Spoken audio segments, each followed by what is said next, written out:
राधे राधे। आज मैं आपके साथ अन्नकूट की सब्जी की रेसिपी शेयर करने वाली हूँ। दिवाली के अगले दिन ये खास सब्जी बनती है जिसमें बहुत सारी सब्जियों को मिक्स करके इसे बनाया जाता है, जो खास हमारे कान्हा को भोग के रूप में लगाया जाता है। बहुत ही ज़्यादा टेस्टी लगती है। ये वाली रेसिपी आप एक बार घर पर इस तरीके से ट्राई करना, आपको और आपकी पूरी फैमिली को बहुत पसंद आएगी।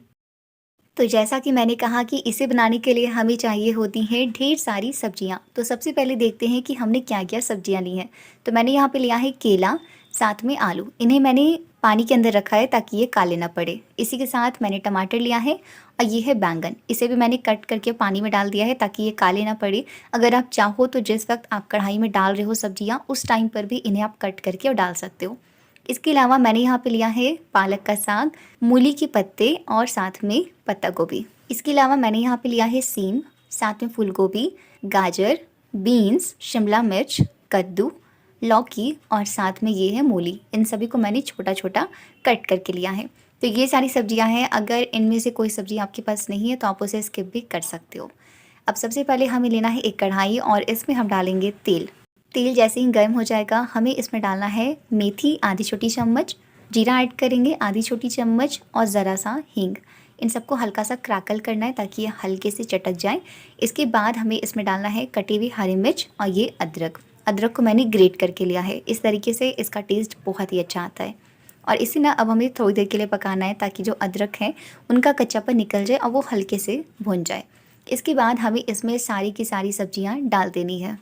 यहाँ पर क्या हुआ था ना कि मैंने जिस कढ़ाई में सारी सब्जियाँ डाली थी ना, तो उनमें वो सारी अच्छे से आ नहीं रही थी। तो मैंने उन्हें बड़ी कढ़ाई में ट्रांसफ़र कर लिया है और सारी सब्जियाँ हमें इसमें एक एक करके डाल देनी है। अच्छा, अभी आपको लग रहा होगा कि कितनी सारी सब्जियाँ हैं, बट जब ये पकेगा ना तो अपने आप ये क्वांटिटी में थोड़ा कम हो जाएगा। तो इस टाइम पर मैंने इसमें कुछ भी ऐड नहीं किया है। आप चाहो तो थोड़ा सा नमक ऐड कर देना। मैंने बस इसे हल्का हल्का सा मिक्स करके और ढक करके मैंने इसे तकरीबन 5 से 6 मिनट के लिए पका लिया है। तकरीबन 6 मिनट के बाद जब मैंने इसका ढक्कन हटाया तो अब आप देख सकते हो कि अब सब्जियां जो हैं वो क्वांटिटी में थोड़े से कम हो चुकी हैं। तो अब इस टाइम पे हम क्या करेंगे ना कि हम नमक और मसाले ऐड कर देंगे ताकि सब्जियां पके और साथ में मसाले भी अच्छे से पकते जाएं। तो नमक आप अपने टेस्ट के अकॉर्डिंग ऐड कर दीजिएगा। मसालों में मैंने यहाँ पे जीरा पाउडर लिया है 1 छोटी चम्मच, हल्दी पाउडर आधा चम्मच गरम मसाला, नॉर्मल वाली लाल मिर्च पाउडर ऐड की है बिल्कुल ज़रा सा, क्योंकि वो थोड़ी ज़्यादा स्पाइसी है। और साथ ही में 1 चम्मच मैंने इसमें कश्मीरी लाल मिर्च पाउडर ऐड की है, जो कि बिल्कुल भी स्पाइसी नहीं होती है। अच्छा, मसालों की जो क्वांटिटी है ना वो आप अपने अनुसार रख सकते हो। आप कम पसंद करते हो, ज़्यादा पसंद करते हो, उस अकॉर्डिंग। साथ ही में मैंने इसमें टमाटर ऐड कर दिया है। टमाटर अगर आप चाहो तो जब सारी सब्जियां पक जाए उसके बाद भी ऐड कर सकते हो, बट मैंने साथ में ऐड कर दी है। सारी चीज़ों को पहले अच्छे से मिक्स करेंगे ताकि जो सब्जियां हैं वो हर मसाले के साथ बढ़िया से मिक्स हो जाए। इसके बाद इसे वापस से ढक करके हमें लो टू मीडियम फ्लेम पर पकाना है। अच्छा, बीच बीच में आप इसे चलाते ज़रूर रहिएगा ताकि जो हमारी सब्जियां हैं वो जले नहीं, तले में लगे नहीं, इसलिए। फ्रेंड्स, ये जो प्रसाद है ना ये बहुत ही ज़्यादा टेस्टी लगता है। वैसे तो इसका नाम अन्नकूट है, बट इसे राम रस के नाम से भी जाना जाता है। आपने कभी ये वाली प्रसाद खाई है या नहीं, मुझे ज़रूर बताइएगा। और खाई है तो कहाँ पर खाई है वो भी ज़रूर से बताइएगा। तो मैं इसे बीच बीच में चलाती जा रही थी ताकि हमारी सब्जियां जो हैं वो तले में लगे नहीं और अच्छे तरीके से पकते भी जाएं। अब आप देख सकते हो कि पहले स्टार्टिंग में सब्जी हमारा कितना था और अब जब ये पक गया है तो ये कितना कम हो चुका है। सब्जियों को आप दबा करके चेक कर लेना कि वो अच्छे से पकी हैं या नहीं।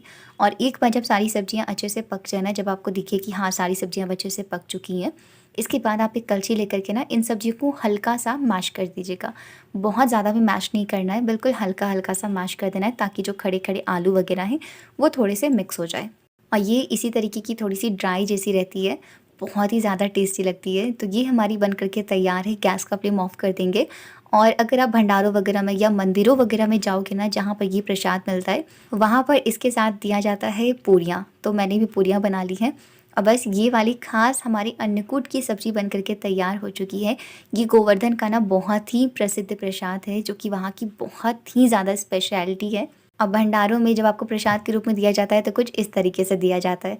तो एक बार आप ये वाली रेसिपी ट्राई करना, और ट्राई करने के बाद अगर पसंद आए तो वीडियो को लाइक करिएगा और अपने दोस्तों के साथ भी शेयर करिएगा। मिलूंगी आपसे किसी दूसरे वीडियो में, तब तक के लिए आप सभी खुश रहिए, स्वस्थ रहिए। Thank you so much. Radhe Radhe.